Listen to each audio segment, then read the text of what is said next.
Greetings, salutations, respect, and love. I am Scott. You are in the Prog Corner. Oh, what a special day it is today. We're doing something totally different. We've never done this before, and I am so excited that our inaugural live listen through is with none other than Myth of Logic. So we've got Scott G. Davis here talking about his new album. We're going to be listening to his new album. Scott, what's going on, man?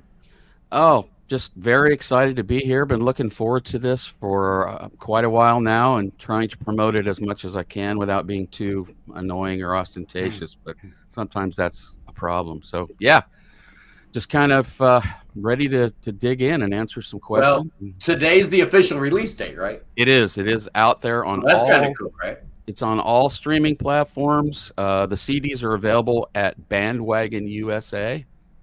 And, you know, I've had some requests for autographed CDs. Nice. So if you're interested in those, you'll have to contact me directly. That's when you know you're big time, man. When people want your autograph to go with your music. So yeah, it's been an exciting run up to this, and I'm excited for this. I'm excited for the show today. We couldn't be happier. This is going to be awesome, and it absolutely would not be possible without the support and technical prowess of none other than Kevin from Prog Radio. We are actually simulcasting this right now on Prog Radio. Kevin, what's going on? I should listen to make sure it's working. Let me listen. Yeah. Without the support and technical. Oh yeah. I hear that. I guess I should turn it down now. We don't want to hear that echo. I hear myself, and that's really annoying. I mean, I don't know how people listen to the sound of my voice because I can't stand it, but that's all right. Today's all about Scott Davis and Myth of Logic. I just, before we get going with the big show, listening to the new album and breaking this whole thing down, why don't you tell us a little bit about this project? This is your third album, so this is part 3 of a trilogy, Scott. I'll let you tell the story. You probably could tell it better than me. Well, the first album came out November 11th of 2022, 11/11/22. I couldn't resist the math there, and it begins the story of Robin, who is my central character. He finds himself being led to this stone house by a figure that he feels is familiar, but he doesn't recognize. And he's led into this upstairs room at the stone house. And the figure goes away and he's by himself, and he notices there's no windows and there's no doors. And all he can see is this mist. And that's basically the cover of the album, is Robin standing there. And he can clearly see enemies preparing to attack him, but we can't see them. Anyways, through the progression of the album, through the various songs, he comes to find, once again, I should mention, all the paintings that you see there were done by my very good friend, Mr. Charlie Roy. Seek him out if you're interested in custom work of any sort. He's a fantastic painter, very, very, and an excellent human being. I love his work. Anyway, Robin is trapped in this room, and he becomes aware of a series of tests that he has to pass, which are challenges. Some of them are battles where he's fighting off, ghosts and demons and such. And at a certain point, this sword presents itself to him. It just appears in his hand, and it's talking to him, and it's coaching him and leading him on through these various battles that he has to fight. At a certain point in the story, by the time we get to the song "The Crucible," the sword informs him that Robin has to melt this sword down in a crucible, and it will become a key, and the door to get out will appear in that moment. It's basically Robin taking all of his baggage that he acquired in his life up to this moment and casting it off and melting all that aggression down into the key that will let him out of this trap that he's in. So that's the end of Surrounded by Ghosts in a very Cliff Notes fashion. After that, he wakes up, he opens his eyes, and he realizes he's not out. He's still trapped, but it's a different trap. And that would be the album Pictures from a Previous Dream. If you look at the cover, you can see there's Robin. He's sitting on a bench. It's not clear whether he's inside that painting or he's floating in front of it looking at it. That's what I like about that painting. It's not really clear what he's doing, but he's come to this place that he calls the gallery. There's nobody there. There's nothing but a star field surrounding him and a series of paintings that are in a circle around him, and they present themselves to him one at a time in order to tell their story. What he eventually finds out through the course of the album is that each of these paintings were painted by someone who died shortly after they finished, and the painting disappeared and was never seen. And they were all brought to this place. Yes, Ian, I do everything in Myth of Logic. He does it all. He's that kind of talent. We don't bring bums on the Prog Corner. Come on, man. The only thing I do not do is master the records. That's handled by Alan Douches over at West Side, and Alan has Grammys, so I trust him. Anyway, so he's confronted with this series of paintings. They're around him in a circle, and they present themselves to him one at a time. And as opposed to Surrounded by Ghosts, where he was physically inside each task, fighting for his life, essentially, until he let his fear go. In pictures, he's a passive observer in each of these. He is drawn inside each painting one at a time so that the painting can be viewed and tell its story to a viewer, which it never got that opportunity to, any of these paintings, when they were, not trapped in this room. It turns out paintings have a piece of their painter inside them, and they have one purpose, and that is to be viewed by human eyes. And so they've all come here, and Robin's been brought here so that he can view them all. So he views them all one at a time, and eventually, hi, Jim. Eventually, he comes to find that his purpose is to be there. The strength and the inner peace that he's found for himself on the first chapter, Surrounded by Ghosts, he's learned that he has to give that away. He has to share of himself. He has to be selfless in order to proceed on out. And so that takes you through Pictures from a Previous Dream. And he eventually does escape from that area with a greater sense of self and peace. Now, that brings us to the new album, Light at the End, which is much... Yeah, and before you go on to discuss it, thank you for doing Digipack. I know people are like 50-50 about whether they like the Jewel or I like the Digipack, man. I think it's cool. I think it looks better. So I had to be dragged kicking and screaming to the Digipack. I've always loved the Jewel boxes, but I'm a recent convert to that for a lot of reasons. I have a retailer in Japan, in Tokyo, called the Garden Shed, and he likes it because the shipping is cheaper. It weighs less. Yeah. His customers just prefer the Digipack over there as opposed to the Jewel box. So there's a lot of reasons, but when I went to, you haven't seen Surrounded. Surrounded is also available in a Digipack now as well. Oh, nice.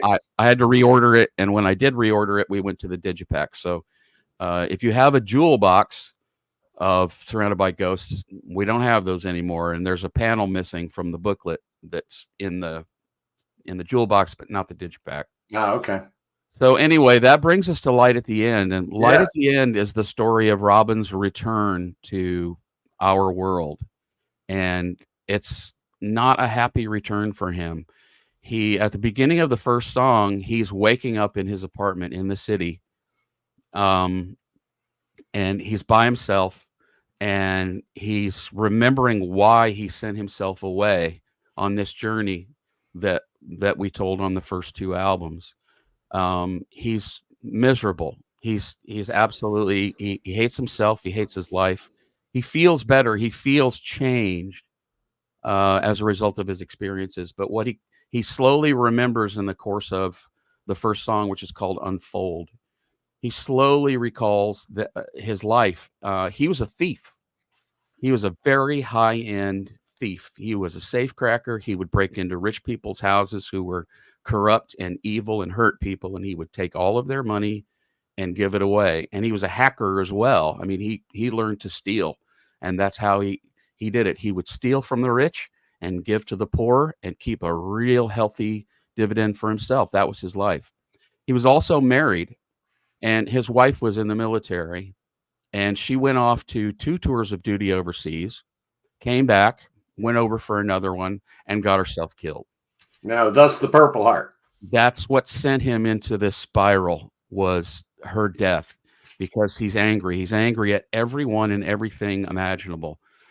He's angry at her because he loved her, but he doesn't understand. You know, he's left with all these questions. He doesn't have a reservoir of self-understanding to draw on to get him through a situation like this. So that's why he sends himself away into this, let's call it a fugue state. He comes to find out that he was only sleeping for like 12 to 14 hours somewhere in, and he lived those first 2 records in that time, but he wakes up and he's angry. The song A Thief's Misfortune is essentially him realizing he can't steal anymore. It's not in him. It's not who he is anymore. So he has no way to make a living for himself. His wife is dead. And in the midst of all of this comes track number 3, which is Purple Heart. He's sitting there miserable in his apartment after failing to steal anything from wherever he was trying to steal it from. And he's hating himself. He's miserable. And at that moment, a delivery person shows up with the Purple Heart, and he doesn't know what to do about any of this. So the rest of the album is him really basically finding his way. He's trying to forgive himself for all the baggage that he's dragged around his entire life. Mostly the stuff that he's laid on himself. I think a lot of people can identify with that. Much of the misery that we suffer in our lives is self-inflicted. Sure. And, you know, he hasn't figured that out yet, but he does eventually. So that's where Light at the End starts, is Robin waking up in his apartment in the city and realizing slowly that he's back in his life. And it was, the first 2 albums were essentially a dream. So, okay. So it's basically J.R. Ewing and Dallas, right? Yeah, sure. It was all just a dream. Nobody shot J.R. Yeah. Yeah. Well, there you go, kids. We don't need to listen to the album. We have the whole rundown already. That was a great episode. I'll see you guys later. But in the meantime, I got a friend I wanted to come by before we get started and say hello. Brent, how you doing, man? Hey, what? I heard there was a party, so I thought I'd crash it. And thanks to Scott for sending me the link. Hey, Kevin, great to see you, man. Can you hear? Good seeing you. I can. I had my mute on. Oh, okay. I turned it off. Yeah, so I just wanted to say, first of all, congrats on, securing the deal with Bandwagon. I'm sure that Sven is going to take good care of you. He's an awesome guy, and I'm glad that all worked out. Oh, they're a great group of people down there. Yeah. Absolutely. I had to send them another box yesterday. So awesome. Nice. It's going well. Awesome. The bundle is selling very well. People are buying all 3 as a package, which is exactly what I kind of hoped for. It was always, I didn't start out to write the first record intending it to be a 3-album trilogy. It would make a good graphic novel. As a matter of fact, Scott, I'm working on that. Oh, there you go. Since it come up, it didn't start out as a trilogy. Chat though, so I mean, I'm getting confused. It didn't start out that way, but it became apparent towards the end of recording Surrounded by Ghosts that it was going to be that. So I'm gratified that people are looking at it that way. That's awesome, man. That's awesome. What's new in Emerald City world? Oh, well, right now we've 2 big things that I have going on right now. I helped out Neil Morris with his how to record a prog rock album. This week is Rich Mauser, and then my part will be up the following week. Nice. So I'm really excited to hear what people have to say about that. Basically what happened on that was Neil and I were talking Paul Bilatovich invited both of us to come here, them in Nashville. We've been wearing the John Anderson shirt today. And anyway, we got to talking, and Neil, he's been doing, he's got such great connections and everything. He's basically, been doing the same stuff for many years. And he was kind of like, well, what do you do to market a new album in 2024? And I told him all the stuff we were doing. And he said, would you come do that on camera? And I said, yeah, sure, of course. So very proud to be a part of that. And Neil is such an awesome guy. Anybody who says, don't meet your heroes, do not have Neil Morris as a hero, because he's such an awesome guy. And then the other big thing we have going on is at ASU BB, Arkansas State University BB, where I teach. Just before Prog Stock, my friends in Advent Horizon are coming through, and they're going to do a show on our campus. I'm going to join them for a few songs. Now, we've got a couple of surprises planned that you're not going to see at any other Advent show. So it's going to be exciting. So I'm really looking forward to hosting those guys. Very cool. We love Advent Horizon. What a great band. Yeah, they're such awesome guys. I performed with them in Chicago, thanks to Mark at ProgRock.com. Yeah. And we had a really great time, and so we invited them down. But we're still working on trying to get the Emerald City Council live show happening. There's some logistical things we have to overcome, but we're getting a little closer to that. So good. That's what we want to hear. We want to hear some Emerald City Council live dates, but it's all right. We know how things go in this world. But anyway, Kevin, how you doing? Are you ready? Are we ready to start? I've had my finger on the play button this whole time. Let's go, man. I'm ready to listen to this new Mythologic album. Let's do it. Brent, do you want to stick around? I'll stick around for a little bit. I've got to go here a bit. You can dip whenever you want. Okay, sounds great. You know where the exit button is. You know where the door is. That's right. Let's do it. Here it is. It's on. It starts very quietly.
That's cool, Shane.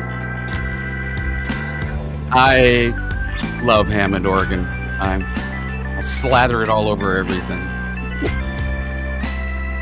It's crazy to think this is one guy here. Zeb, that's actually a precision bass. I don't like Rickenbackers.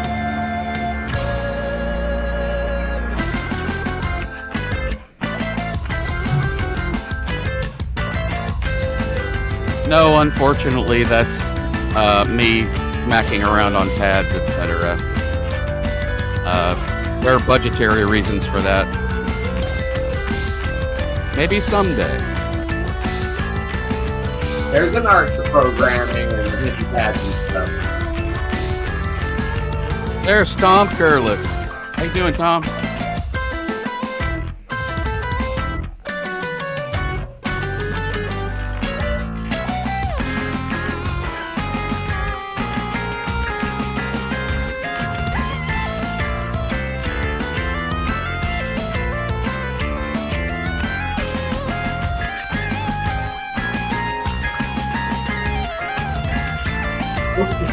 trying to use. Friend, I can't hear you.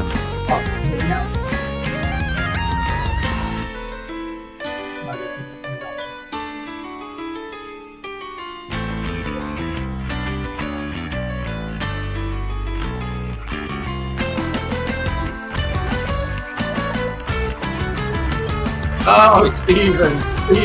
You say that like it's a bad thing, Steven. Right?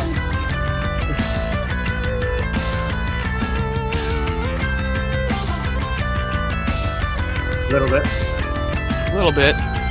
Can hear a little yet. Hey, Wayne. There's Wayne.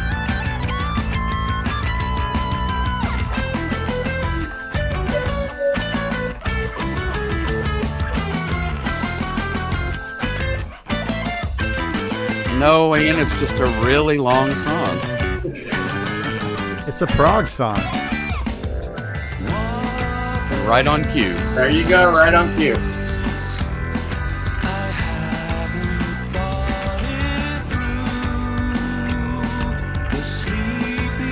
The guitars are Les Pauls and Telecasters for the most part. I have an Ibanez 355 copy that I'm also using.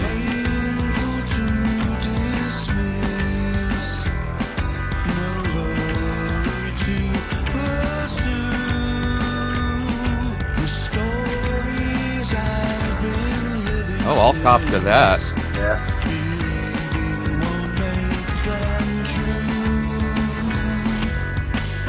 Yeah, guilty, Tom. We've had that conversation, you and I.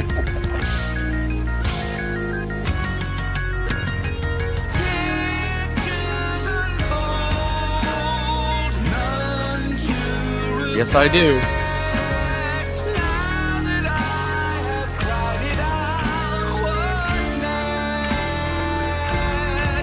The keyboard rig. A mix of old and new Insonic stuff. An SQ80, PS10, Roland Phantom, and the organ is a heavily processed Barrowfish B4000 Plus.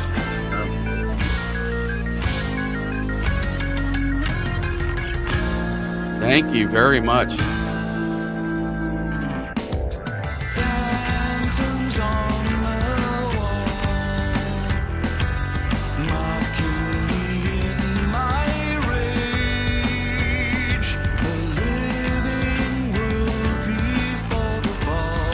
Sven!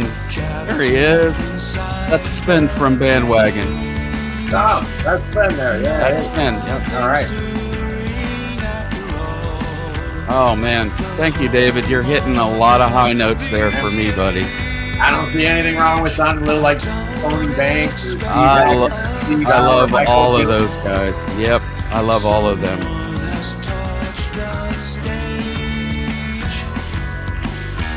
Hi, Jordy.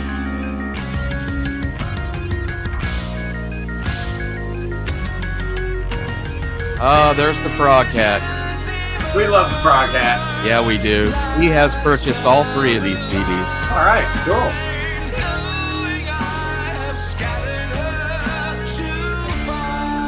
Thank you, Alan. Oh, thank you, Jeff. That means a lot. That means a lot.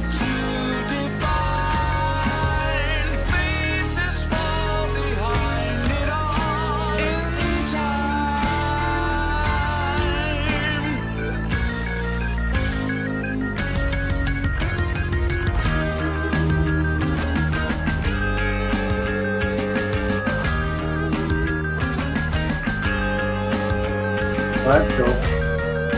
Don't expect that note on the bass.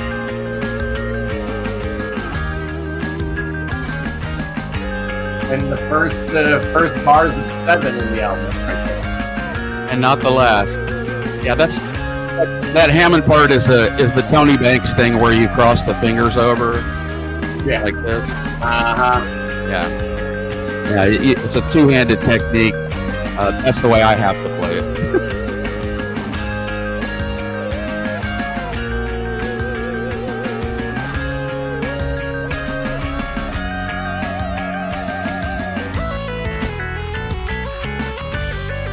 I'll cop to that all day. Thank you, Richard.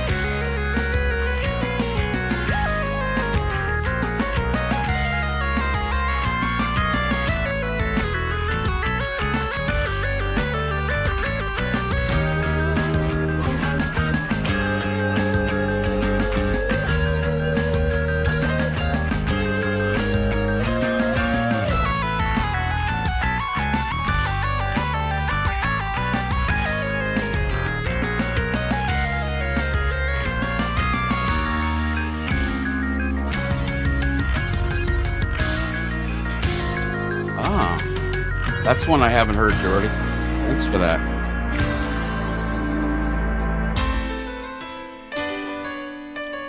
Wow. Well, certainly Queensrÿche. Comparing you to Jeff Tate. Well, certainly. I mean, you can't be a prog fan or a metal fan of the last 30 years and not let a little bit of Queensrÿche sort of leak in somewhere. So, I love Queensrÿche, particularly Rage for Order. Amazing. Yeah. Bob Latore has heard my stuff. I know he has. I had lunch with him, I think it was last year when I first met him, and we hung out and listened to some stuff. Very, very nice man. Very intelligent. We had a good hang and had some wings.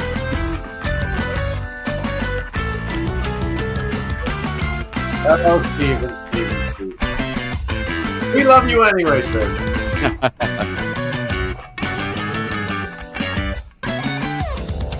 Nights are bleeding through the pictures of my days. This life is unfamiliar now. A lighthouse inside the haze. Where the hell is this? Surroundings give no clue. So much to say for yesterday, and no one to walk me through.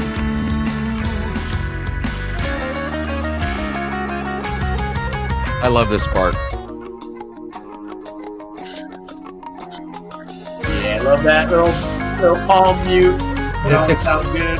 It's almost King Crimson-y in a way when Fripp would use a cleaner sound.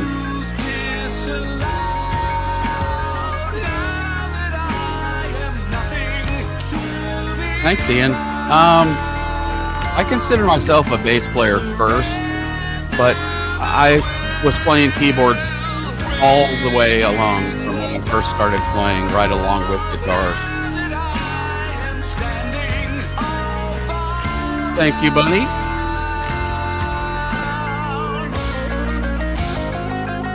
Oh, man.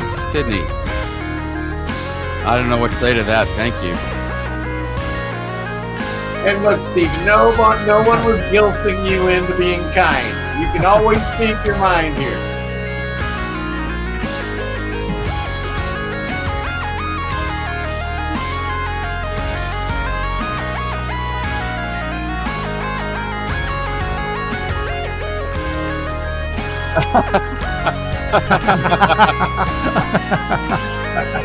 Absolutely. I think he's right. I think it does kind of make you want to dance with this thing.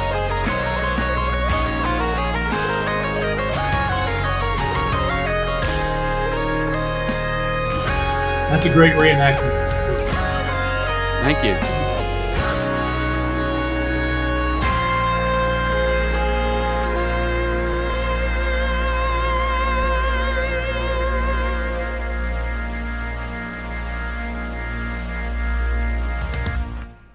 And So, there you go. that's Robin waking up and being assaulted by the real world, essentially. What about a UK distribution? I know we got Bandwagon. That helps all our North American folks. But what if you're in the UK, Scott? I don't currently have any distribution in the UK. Okay. I am actually working on that. You know, if you want to contact me through Facebook or whatever, I'm sure I can work something out for you and try to get it reasonable. I sent several CDs over the last few years to the UK. Unfortunately, it costs me $20 to send a CD. Yeah, it ain't cheap, is it? It just that's what I pay, and I never add on I don't add handling or any of that. If you've paid for the CD, you've covered my expenses, and the postage should be what the postage is. So anyway. And King Chucky, this album. Well, you haven't heard it all yet. All right, I agree. That was a nice opening track. Yeah. Let's see what else this album has in store for us. Shall we? Oh, I know this song. You do. This is one of the singles. Yeah, I know this song.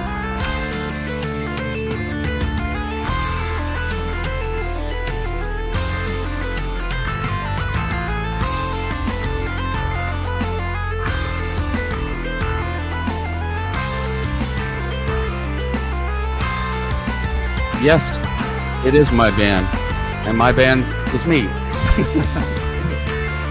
I'm sorry, that was belligerent. Yes, this is my band.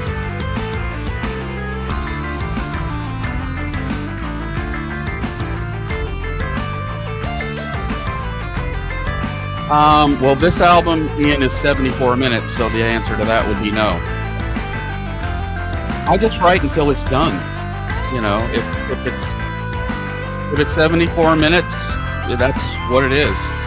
You know. This is the best question, though. Is there ever any infighting with your band? Yeah, I have problems with that all the time. But I usually win. But you also usually lose. Yeah. That's all right. Two sides of the same coin. Yeah, that bass part's tight there, Scott. Thank you. This song actually started with this piano solo. Yeah. But I didn't want to put it at the front because everybody does that. I thought, I'm going to wait till a minute and a half in and do a piano solo.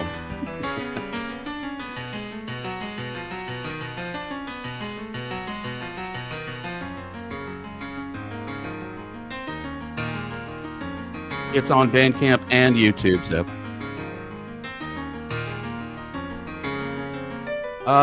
In total, the trilogy is about 3.5 hours. The first album is the shortest one. I think it's under 50. The middle one, Pictures, is also pushing 74.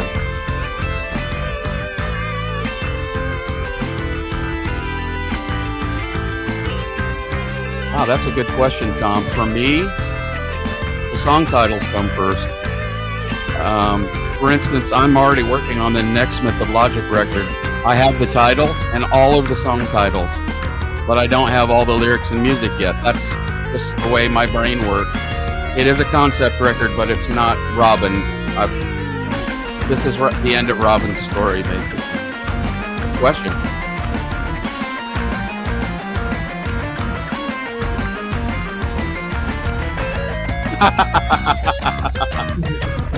Oh, Wayne. Love you, man. Only in my head. Yeah, it is. You're right, Jim.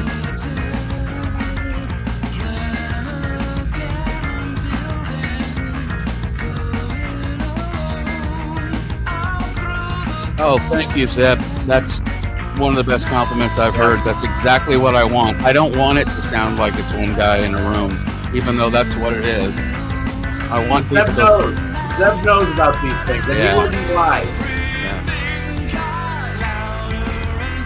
No, I'm working. The new album will just be a single. Your vocals sound better in this song than on the first song.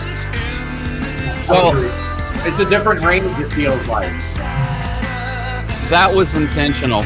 I wanted... Unfold is coming from an angry, painful place for him, and I wanted to convey that. I wanted...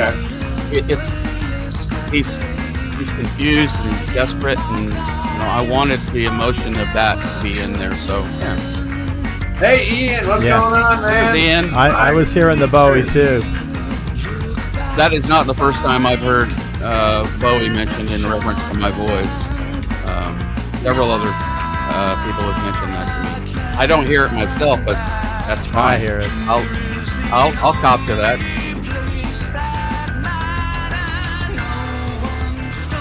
Thank you, Stephen.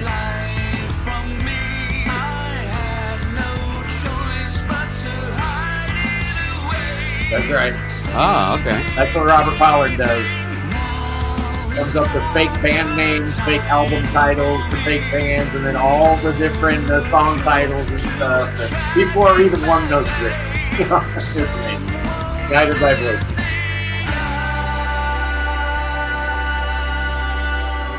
That is Brent Bristow. Brent Bristow. Come on. The one and only Brent Bristow. Now, right here is the only real drum on the entire thing. I actually played this snare drum part on a real snare drum. I wanted a funereal kind of a feel to it, and I wasn't getting it from the samples, so there you go. Did you have to go buy a snare drum? I will have to say this, my very good friend, Mr. Eric Rutan, from Cannibal Corpse, provided me with a snare drum and very graciously gifted me a very nice snare drum from his studio. So this might be the start of something. I don't know. Turn around and next thing you know, there's a kick drum and go fund me, bass kick, toms. Well, that's the thing about programming and using pads and whatnot is you can throw in a snare hit, an acoustic drum hit here, an actual cymbal there, and still keep 99% of it programmed. It just adds a little character and stuff. So the snare here is awesome. There is a song on Pictures from a Previous Stream. I'll get it right here. I believe it's All Our Yesterdays that it's real snare drum. I actually played the snare on that one. All the other drums were programmed, but I did play a snare on that one. It does make it come alive. Yeah, again, it's mainly for budgetary concerns. Yeah, somebody put that up for Julio. Yeah, it's Bandwagon USA. If Spen's still here, he could do it. Yeah, Bandwagon USA. Yeah. And you can pick up criminal city council later. Absolutely, you can, and a whole bunch of other cool stuff. Yeah.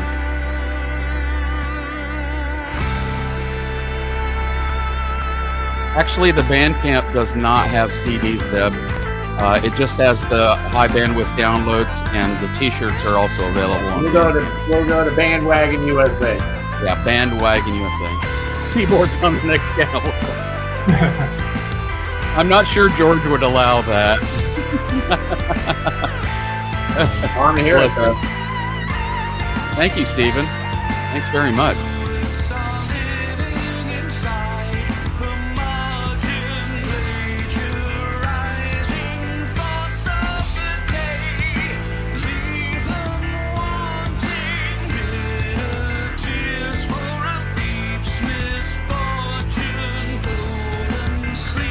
Oh, that's my good friend Mateo. How you doing, buddy?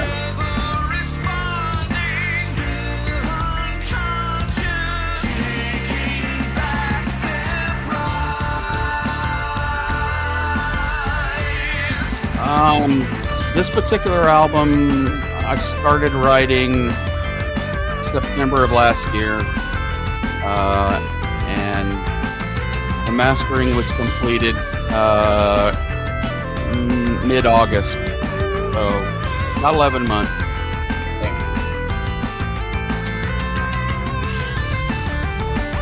That's correct, Bandwagon USA. Bandwagon USA. And you can also pick up Emerald City Council there, and Big Train, and Magenta, and there's a lot of good stuff. And the entire Apollon Records catalog, I think, is available on Bandwagon USA. Yeah. Awesome. Yeah. pictures. They have. I've ordered stuff from them, and their shipping is fast and reasonable. Yep.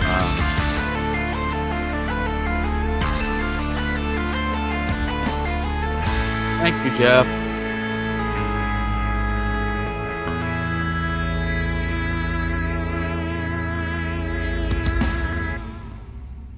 That's Nice. correct. Roger did. Yeah.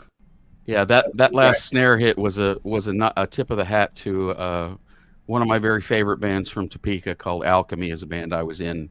They did some demos and ended one of their songs like that. So that's kind of a little homage, if you will. So this next song is a little bit of a left turn. I'm going to wear some different influences on this one. It's called Purple Heart, and this is Robin having her Purple Heart medal. His wife's Purple Heart medal is delivered, and he just doesn't know what to do with it or about it, and he's still in his state. So.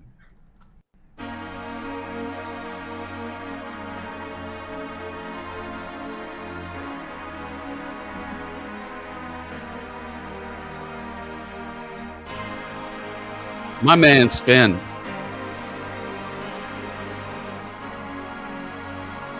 Yeah, buddy.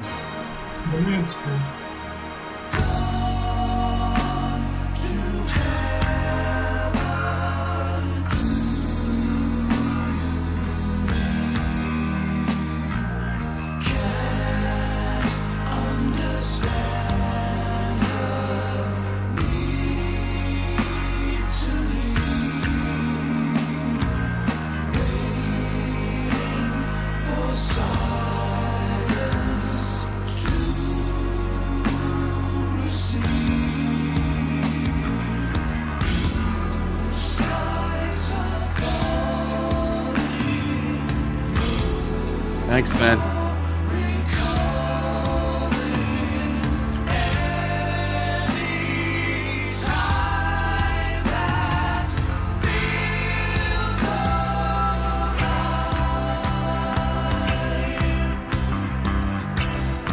This song's a little bit of an anomaly for me. I wrote it with bass guitar and lead vocal leading the way. I've never written on bass guitar before.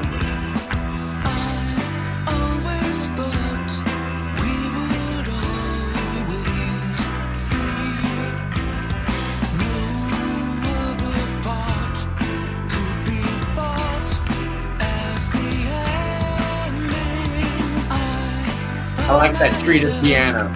Yeah, treated out the wazoo. That's actually been processed through a bunch of stuff. Yeah, but it sounds very cool. Yeah, I was going for that Magical Mystery Tour kind of thing there.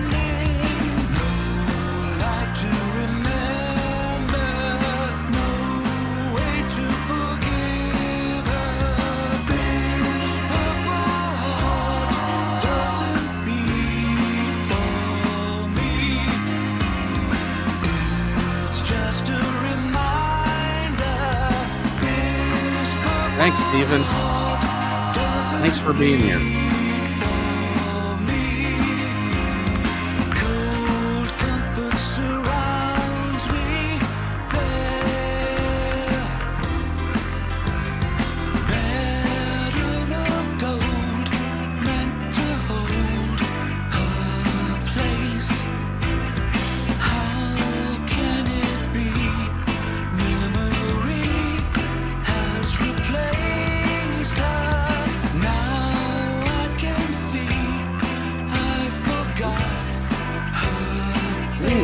Okay.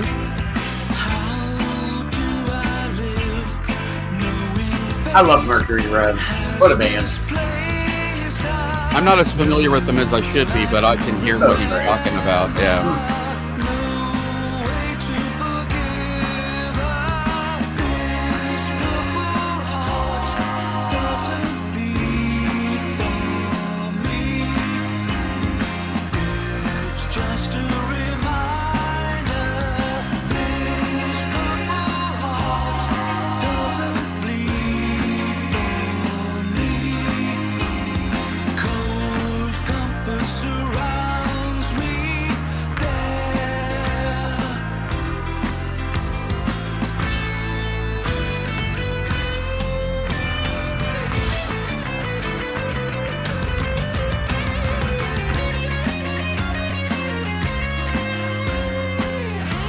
Well, none of them were easy, Sidney.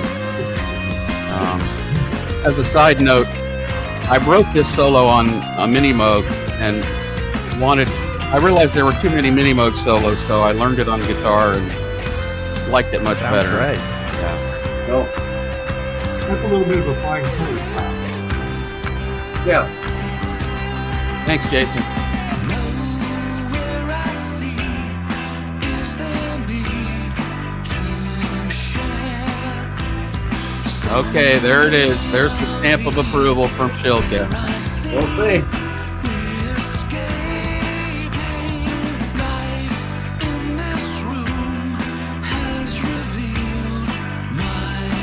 Thanks, Stephen. Appreciate No, that. it is a great sounding record in headphones. Well, I mixed it more with a mind towards that than I had previously. But Alan if you could hear it prior to the mastering and what Alan did with it, he uses old vintage analog gear to master. And it just brings it into the realm of being a record.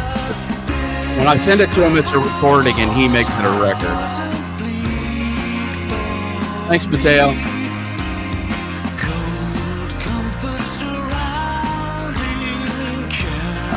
This was my own recording room next to my shop.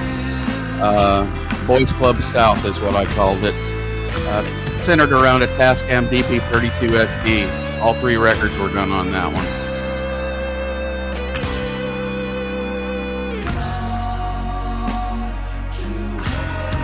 Exactly right, Richard. Exactly. That's the dichotomy I was looking for. A happy song with angry lyrics.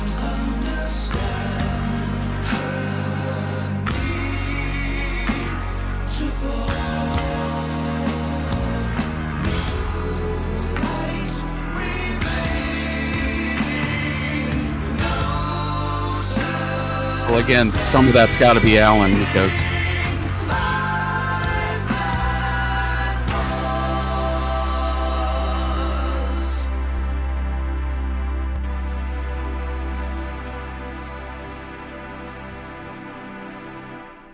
I kind of put on my Beatles. Yeah, clearly. Queen, but now that I've listened to it enough, I really, I love me some Jellyfish. Okay. Yeah, and there's a lot of Jellyfish about that. Yeah. But I wanted that kind of song to deliver Robin's thoughts on, what the hell do I do with this? I mean, no, that's a great track, man. Yeah. The album is dedicated to families just in Robin's position where they've had to deal with losing a loved one who gave their life for their country in whatever form or whatever shape, and that's something that means something to me and near and dear to my heart, and it shaped Robin very, very strongly. So this song was kind of pivotal, and I wanted it to be a little different. It's not like anything else on any of the other 2 albums either. It's very different. So very cool track. Yeah, next up we have Lord of the Ashes, which was the Prior Somnium. Oh, no, that's right. My notes are backwards. I have several different. Yeah. Anyway, Prior Somnium. Prior Somnium is Latin. It means previous dream, and he's sitting there staring at his purple heart, or her purple heart rather, and he's sort of looking back to his prior experiences in the Stonehouse and the gallery to try and assemble a way that he can put himself back together and go on with his life and figure out what to do with himself. So, yeah. Okay.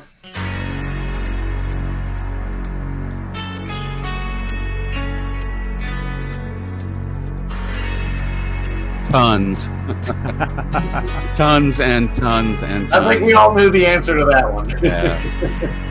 Yep. No, he got the whole band in a room and they recorded everything live. Boom. Yeah.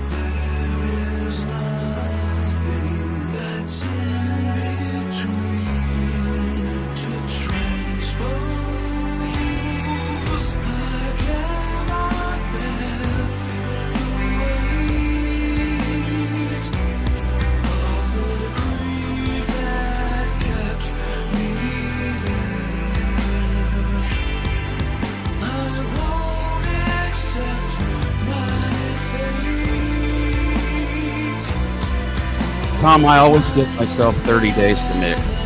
It's probably not enough in some cases, but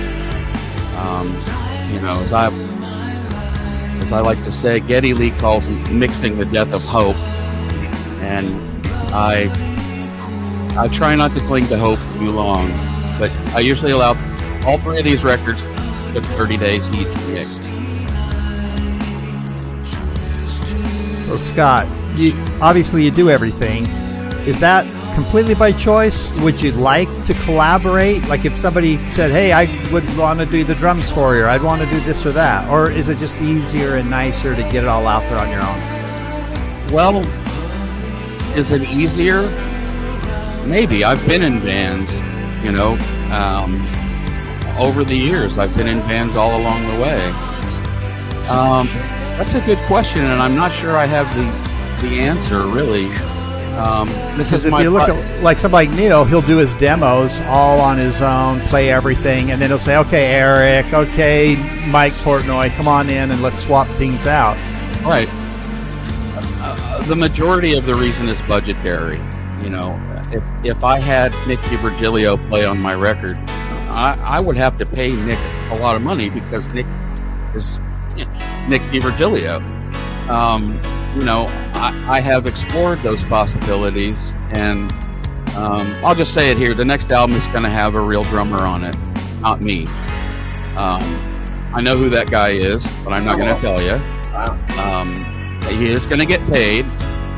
We've already begun discussing it. But I always come back to a quote from Trevor Rabin. When you're the songwriter, there are 2 ways to do your song. Your way and the wrong way. And he's Trevor Rabin, so who's going to argue with him? Not me.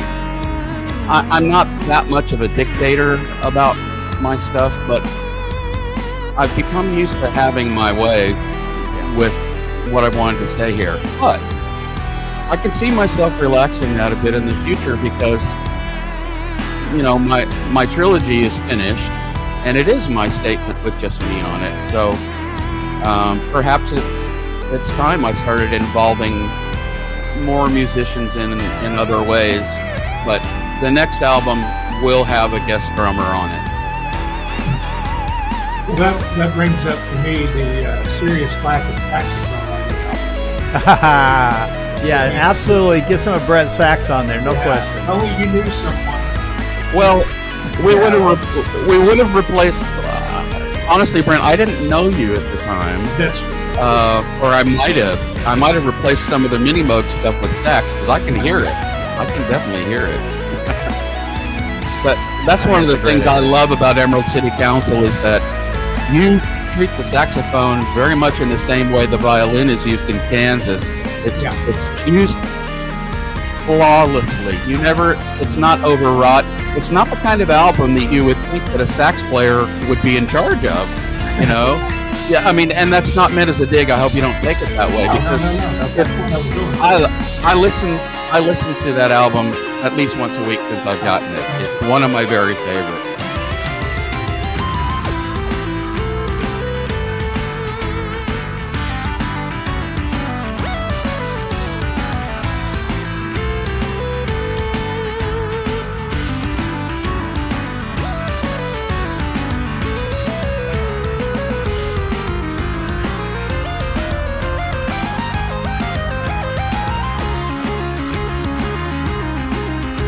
That's a good question, Jordy. I had some rudimentary guitar lessons early on.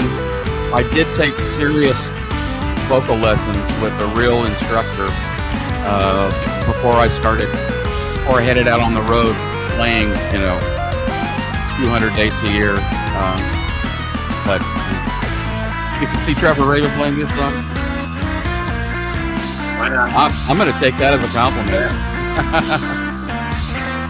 Trevor Rabin does not need me.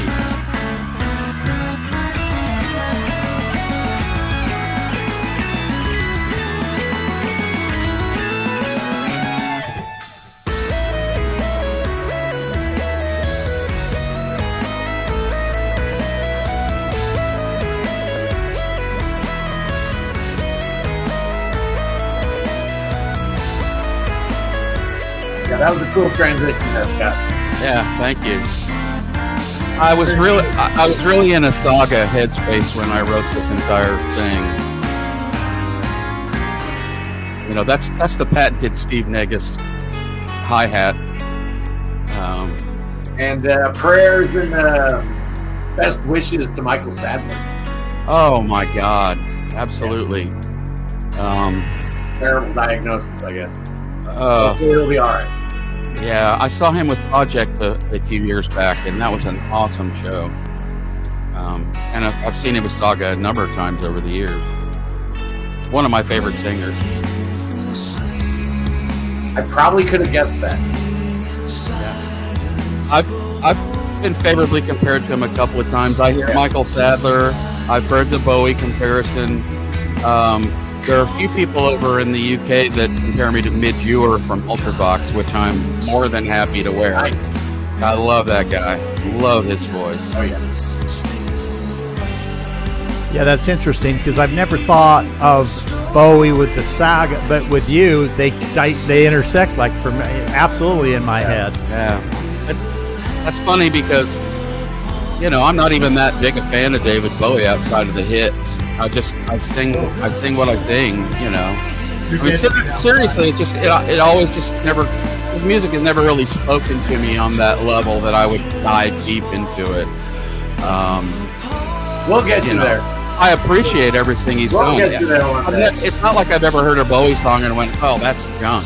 It's not. It's just that he's not been one of those artists that I've really dove into.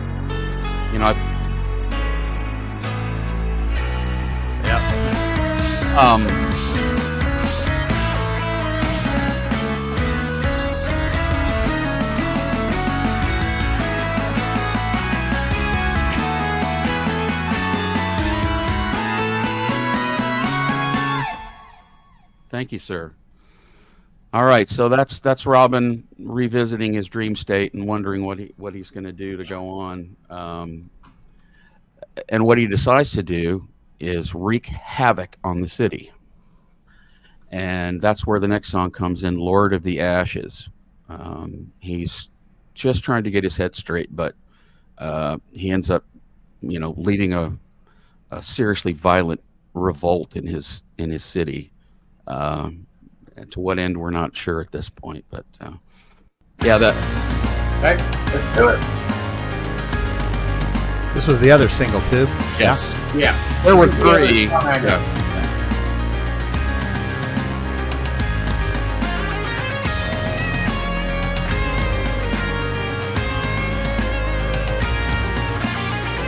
Thanks for bailing me out, Wayne. I know I don't have to think. Scott will do best David Bowie albums, and Wayne will have to go out and listen to everything. Yeah. Good luck with that, Wayne. Yeah.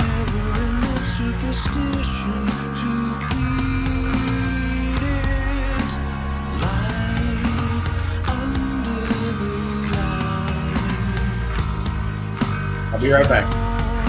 We'll be right here.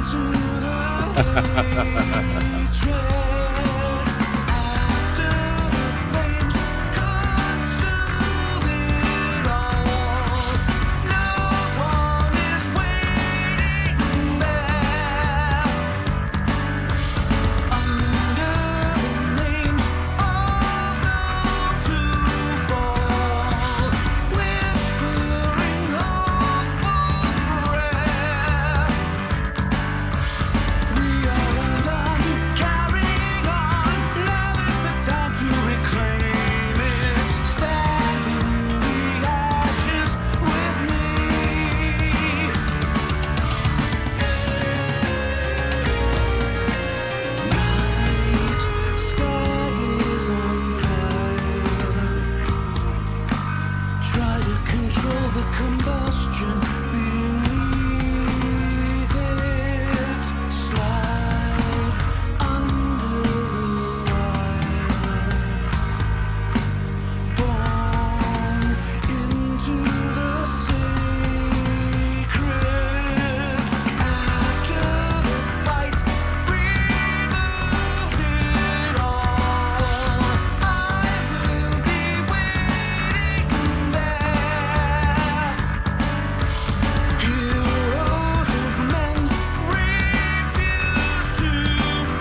asking the wife for more time. Good man. Yeah. It's a prog album. It's going to be a little while. You can guess how that just went down there.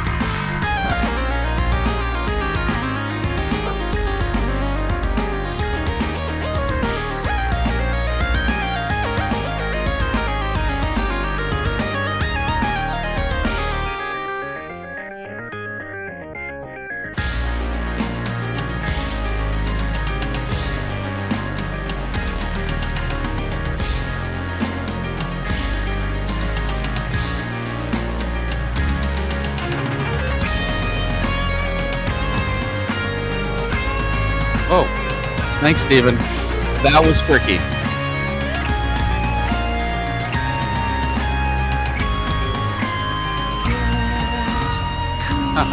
Okay.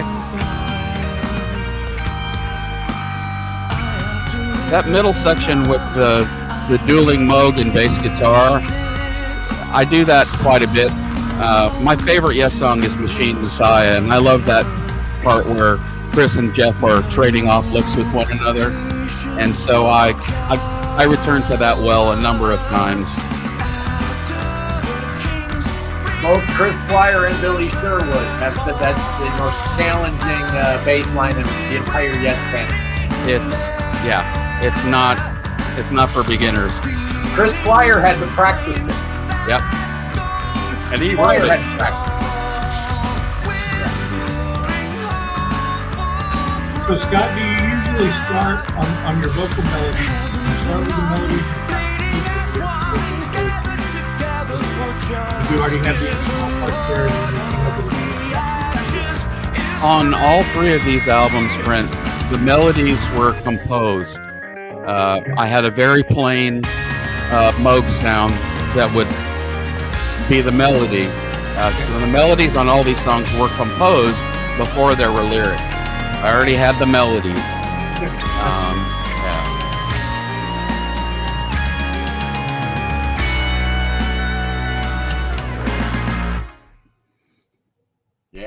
Yeah, that's a kicker. Then we got next we have Abulia. My love of prog started with my father, Richard.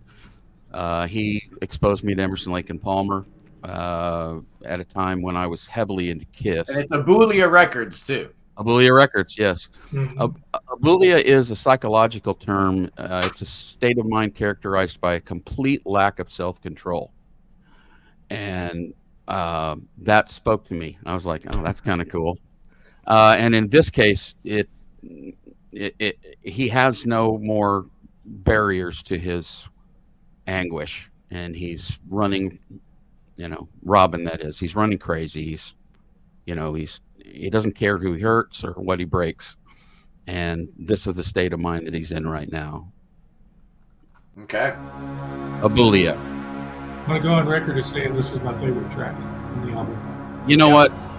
It's mine too, Brent. I really, and this was, the bass part in this song is the hardest thing I've ever had to track on any instrument, including vocals. The bass part for this song took days to get right.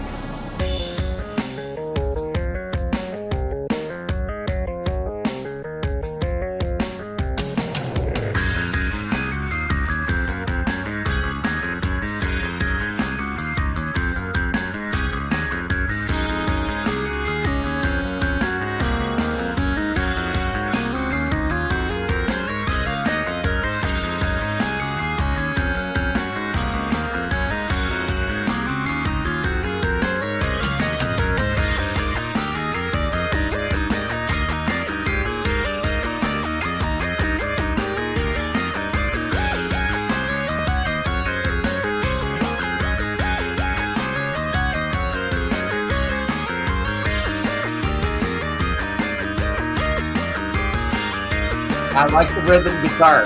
Just hitting those chords sporadically. That's a good sound.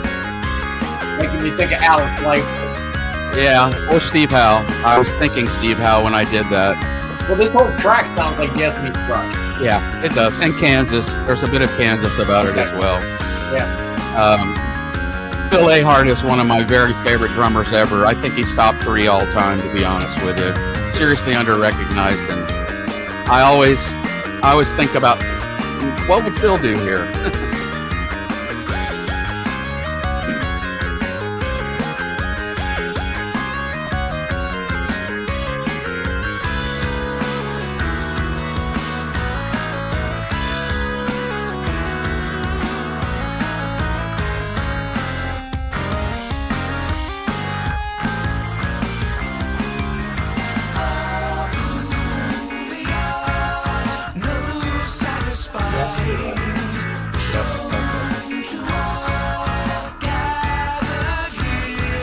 Guilty.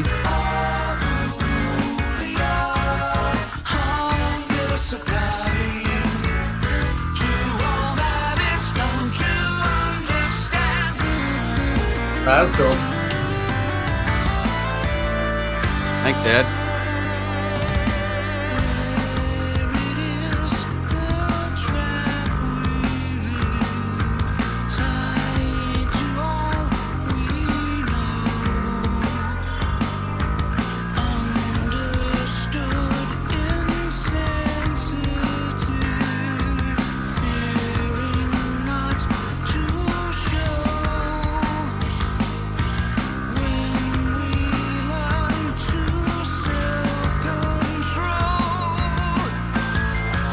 Hey, Pat.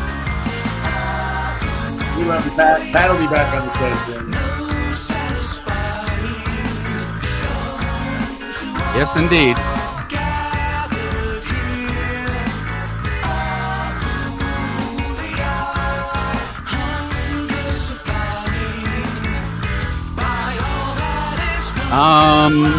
There's several of them, Stephen. Yeah. I was trying to count. Good luck. A lot of them again.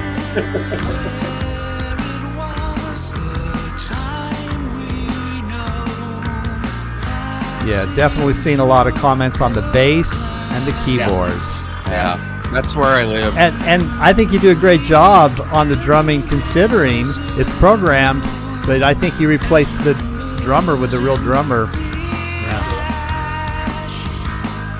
Well, yeah, I mean, it turned out the way I wanted it to turn out, given how I had to do it. Yeah, well, there are a few parts when I've heard the drums, and I'm going, okay, he did a great job there. Thank you. Programming drums. It almost sounds like you're manipulating it a little bit. I know when I was doing programmed drums, I would always get into, Pro Tools or whatever and move that snare hit, 1 microsecond forward or back, just to give it a certain sense of randomness and not a clockwork type of thing. Do you do anything like that when you're laying that down? I try to use when I'm trying to correct something for time, I try to use no more than 8th notes. If you listen to it closely on headphones and really listen to the drum parts, you're going to hear some. I left some mistakes in. Yeah. One of the tricks is that foot close hi-hat. Good drummers do that. All the great drummers would keep time with that, and a lot of people who are programming drums from scratch forget about that. It's important, I think. Well, and if you quantize to an 8th note, you're going to get a little bit of that feel. Yeah. Versus going all the 16th note all the way down. And Gets too tight. Yes. Plus, I'm using pretty old gear. I mean, my drums are Alesis D5s. I've got 2 of them, and I'm processing them as though they were mocked up drums. I've actually got gating and compression and submixed reverb just for the drum.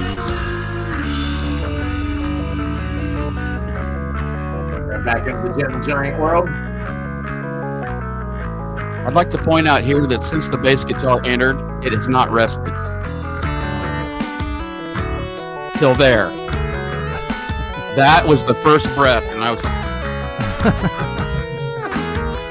because I wanted it to sound like a performance, so I did minimal punching and all that sort of jazz, because and the same thing with the majority of the keyboard parts too. I wanted it to sound like a band, as been pointed out. I didn't want it to sound too clinical. And there's not a lot of modern keyboard sounds on it either. There's a lot of pianos, a lot of Hammonds. There's some string sounds and Moog sounds, but you know, That's why you get all those Starcastle comments. yeah, I love Starcastle. That was a great band.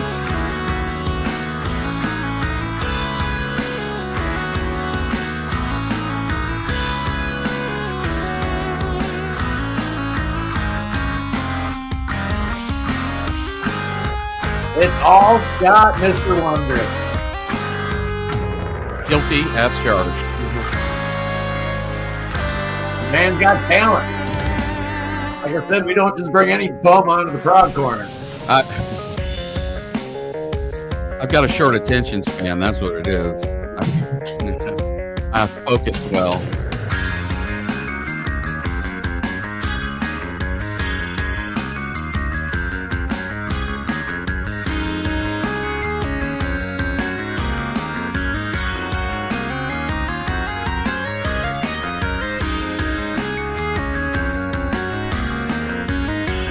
That's actually in 10 there. 4, 1, 2, 3, 1, 2, 3, 1, 2, 3, 4, 1, 2, 3. But it wraps around. Yeah, well, it's because it's 10-4, not 10-8. Yep.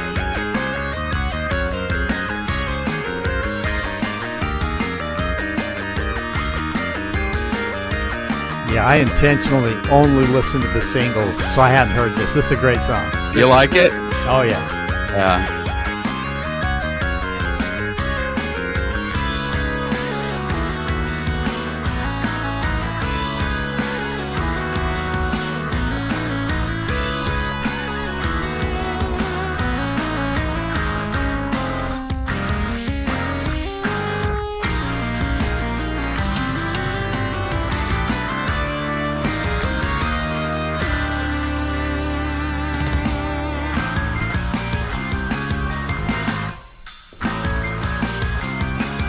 Sorry, Mike.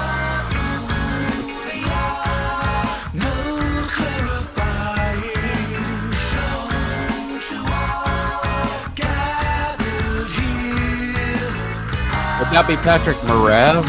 No one's Jeff, it's Patrick Mraz. Not that I'm aware of. Maybe.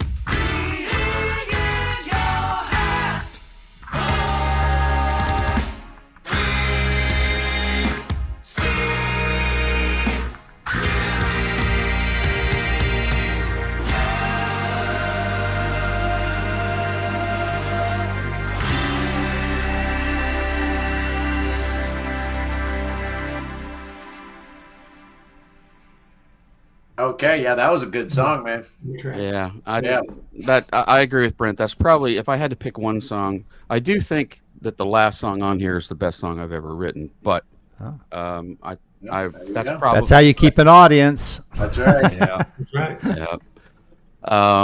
All right, that's Abulia. Now we're into the real epic. This one's 14 minutes, and this one, Construct of Delusion. Well, this is where I'm going to have to take off, guys. All right. Hey, Brent, thank you. See you, Brent. Brent Bristow, Emerald City Council. Thanks for joining us, man. It was awesome having you on the channel here. And you're going to be back in a couple weeks. Yeah. October 6th. Right. Brent's going to be back on the show as we talk about Peter Gabriel. So that's going to be awesome. So we'll see you then, Brent. That sounds great. All right, Brent. Thanks for Bye, coming by. Kevin and the other Scott, thanks for your continued support with Emerald City Council. We appreciate you guys. Be sure and plug us when you're talking about how to market those new bands, those prog bands. All right. We'll see you guys. All right, Bye-bye. Brent. See you, Brent. Yeah. Good guy. I hope you didn't mind I brought him in. He contacted me. He's like, I want to jump on and hang out with Scott and Kevin. I sent him a message and wanted to know if he was going to stop by. So, cool. Yeah. Okay. Yeah. All right. I guarantee you, so much of this music he's hearing his sax. Boom, boom. Yeah, What I yeah. do? Boom, boom, boom. Yeah, you definitely need to I bet use him he on your hears next sax album. and everything. He's listening to, AC/DC record, and he's like, man, an alto sax solo right there would have been great. Yeah. And he's probably not wrong, The Anyway, bagpipe sounded good, so what do I know? why not? Right? All right, Construct of Delusion. The epic.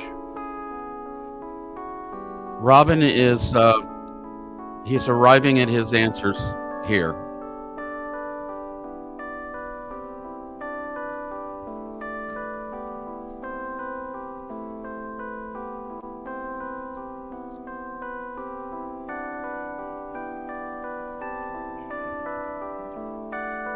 Thank you, Jester. Thanks, Peter. I thought he was saying this song reminds him supper's ready. When he said Maybe a supper little. is ready. Supper is ready. Yeah. Garden Jester, good dude, good friend to the channel. We'll let him eat. Underneath my headstone, resisted and reflected. A little different vocal for you here. Yeah, I'm experimenting with my lower ranges. It's weirdly giving me a little Peter Nichols or something. You will not find a bigger IQ fan. That's me. I love it. Yeah.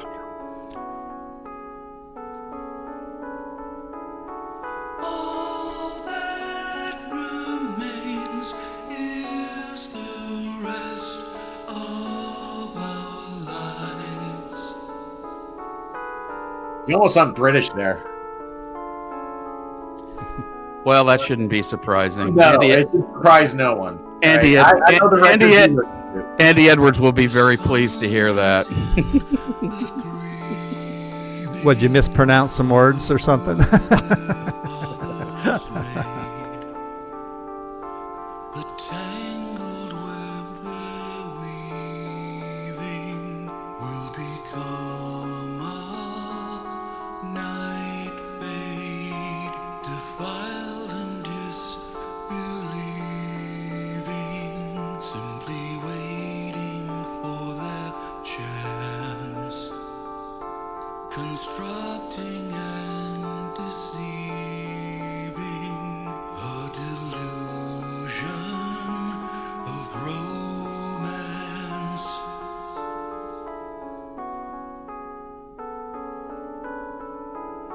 Words Ooh. Yeah. Oh, Thank you, Peter. well. unspoken, We have a big head by the time we're done with this. no way to Thank you. form them inside my head. Chains Maybe a little Matthew Parmenter from Discipline also there. Okay. unbroken.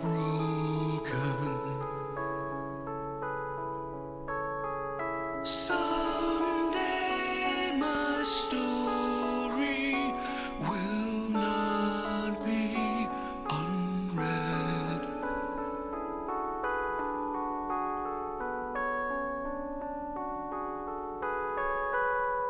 Close enough. That's Sounds like a Enson- Rhodes to me. It's an Ensoniq SQ80. Yeah. Yeah.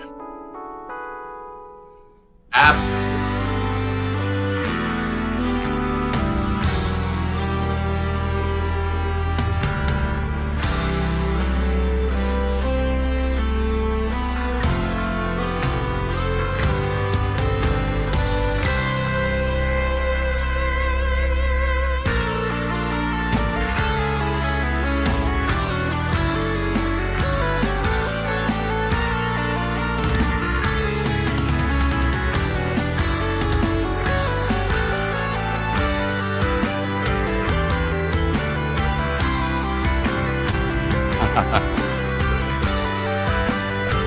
Thank you. I agree. That was a nice transition. So far, this song has my full attention. We'll see if that lasts. 13 more minutes to go. Yes. Hopefully it does. It's short attention span. I don't know why I listen to Prog. It's so sad.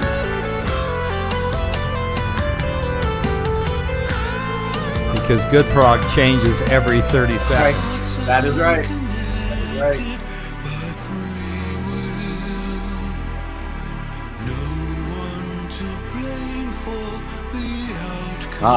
Actually, we are not ending No. with it. Almost, Scott. Yeah, there's a little 5-minuter at the end. Thanks, Jeff. And Peter. Oh, Hamill, too? Yeah. Yeah. Yeah. I can't argue with that. I guess the check's cleared.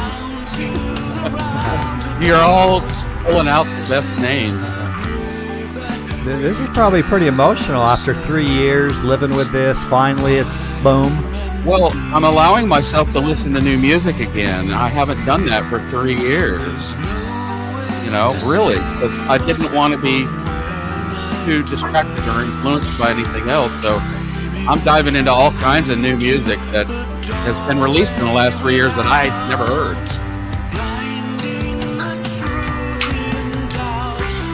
Another do time. Oh, yeah. Long Scott heard prog. He busted open a do. Epic. I would love to use a Mellotron, but where would I put it?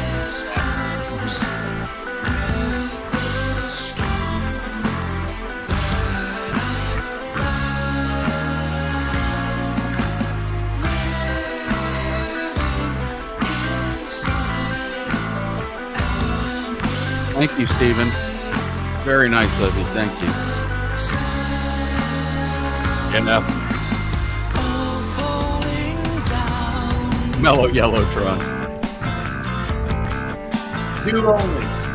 No mellow yellow.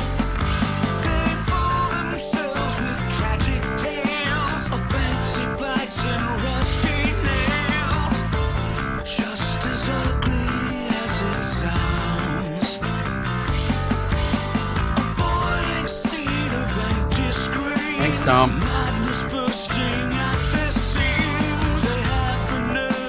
Yeah, Mellotron makes everything better. I can't disagree with that.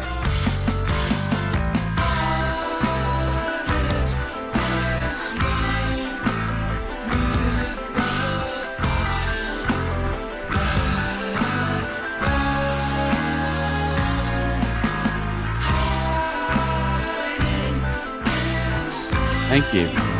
That's another great song, Scott. Thank you. No, it's not the last song. It's an epic, but there's still one left. Look at the screen. One more to go.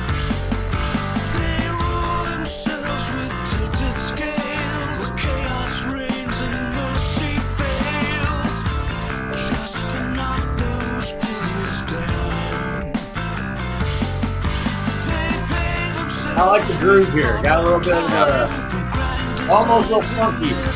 I dig that.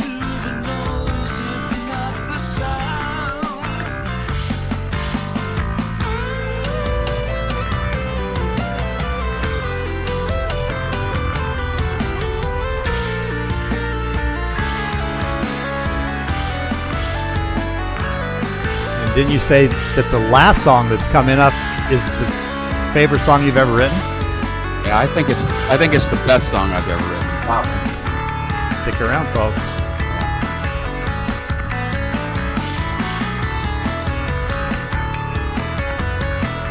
Yes, you do got to hear the new Big Train. What new big train? The live one. The live The one. live album, right? Yeah. Yesterday, I guess.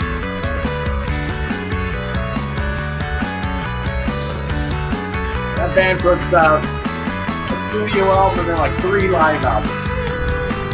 Crazy. You know Well, what? and this live album's like 3 or 4 discs. Yeah. I love them.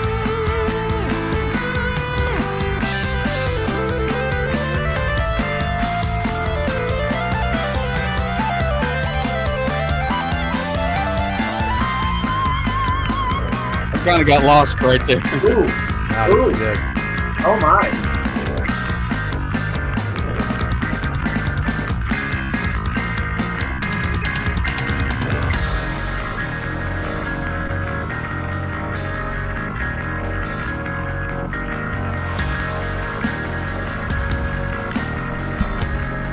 There's that bass guitar that just don't want to stop again.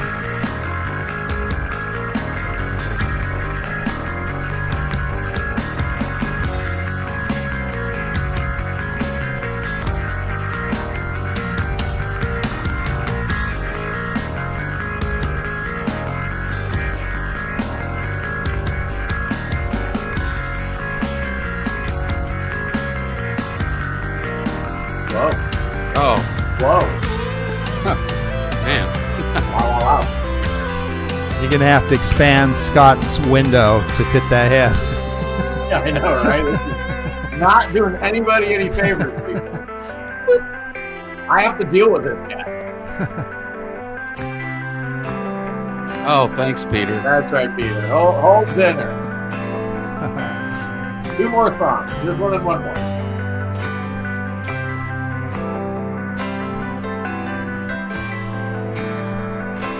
Oh, that's cool.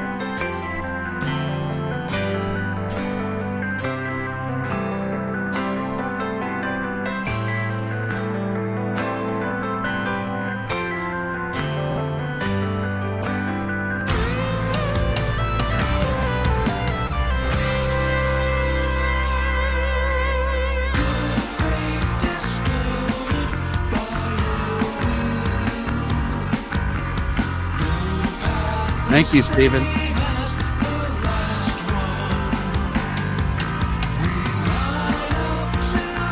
That's what we were thinking. Thanks, Richard.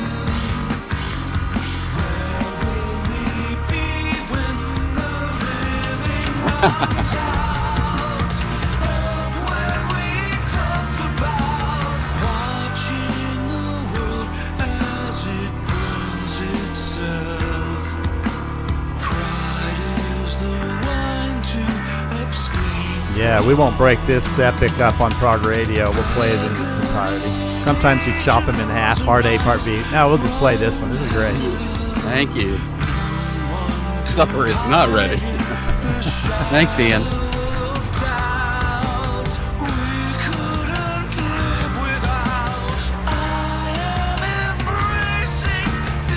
There you go. Are you ready to announce that John Anderson's going to be guest vocaling on your new album? I don't know what this one is talking about. My wife loves this solo. She's like, Yes. I was thinking Cyan and Magenta, actually. I'm hearing both. That is an excellent call, Jordy. I'm happy with that comparison. Heck yeah, Robert Reed. You know wrong in my book. Yeah. Do no wrong. He chose Andy Edwards to be his drummer on a project. Yeah. The 27 Club. The one mistake he made. Nobody's perfect. That's right.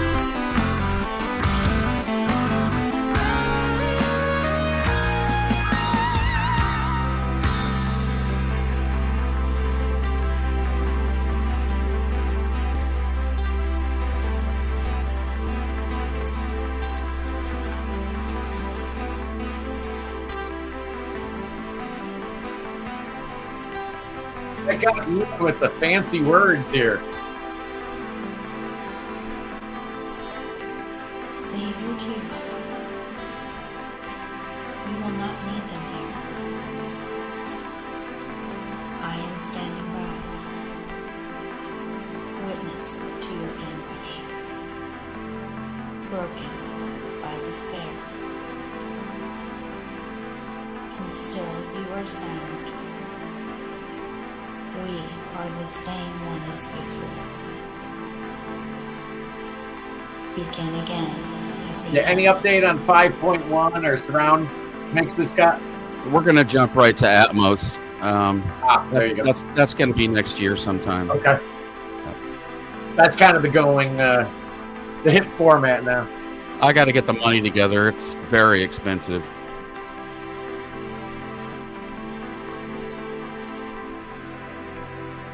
Well, bravo on that song, Scott. Yeah. That was great. This is awesome. Thank you. Man. Thank you very much. So, Well structured. in that song, he's finally found his answers. He's gotten permission from his wife to make his choices and go on. Beautiful. And yeah, this is Beautiful. As long as it's dark.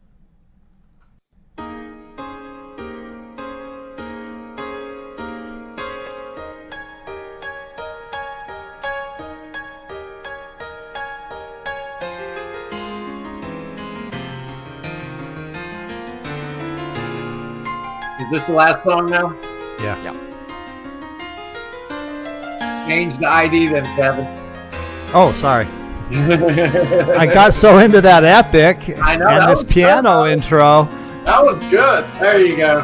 Now we're all professional again. Sorry.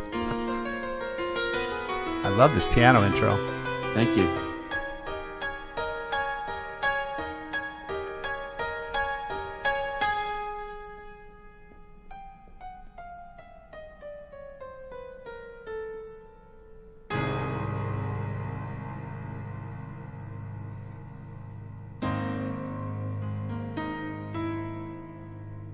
Thank you, Stefan.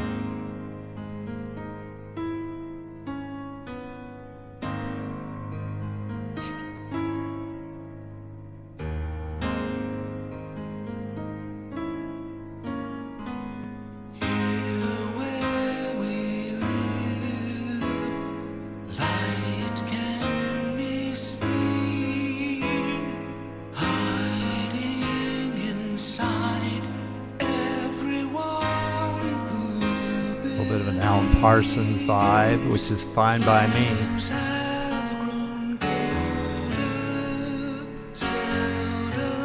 What in God's name are you drinking?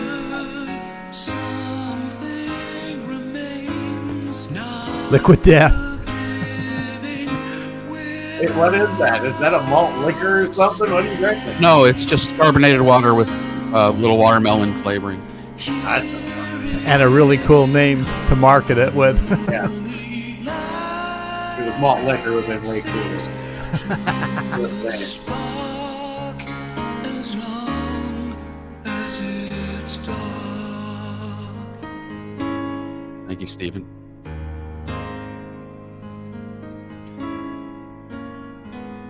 Ghosts under glass, watching whatever dreams lost in life have become who they are.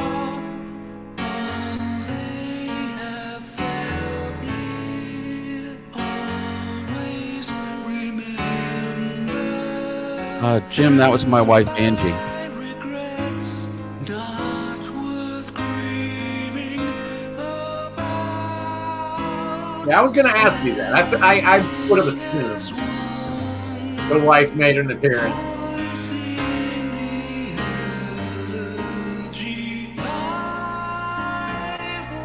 Thank you, Julie. This wrongful on. Thank you, Ian. Yep. Fear of the night. Let it come for me. And Jeff Shilka with some hyperbole. Maybe that's why he and I get along so well.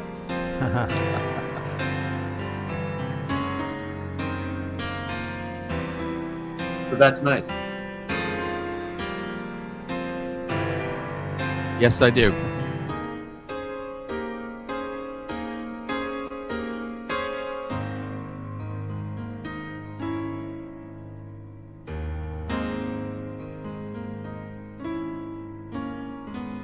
Here where we live, shadows repent, trying their best to disguise their intent. Ambitions faded, illuminated. Thank you, Huey. It's a line to be over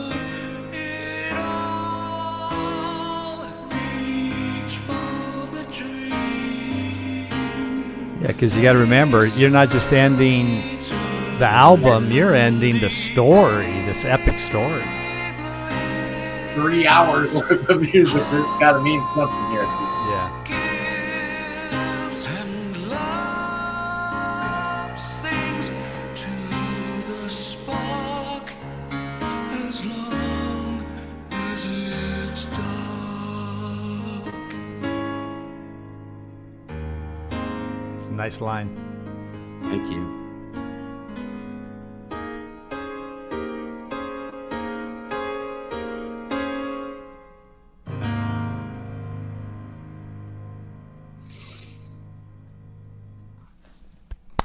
Bravo, bravo, Outstanding. bravo. Wow. You ended Thank you. strong, man. Those last 3 songs. Nice. Well, yeah, right?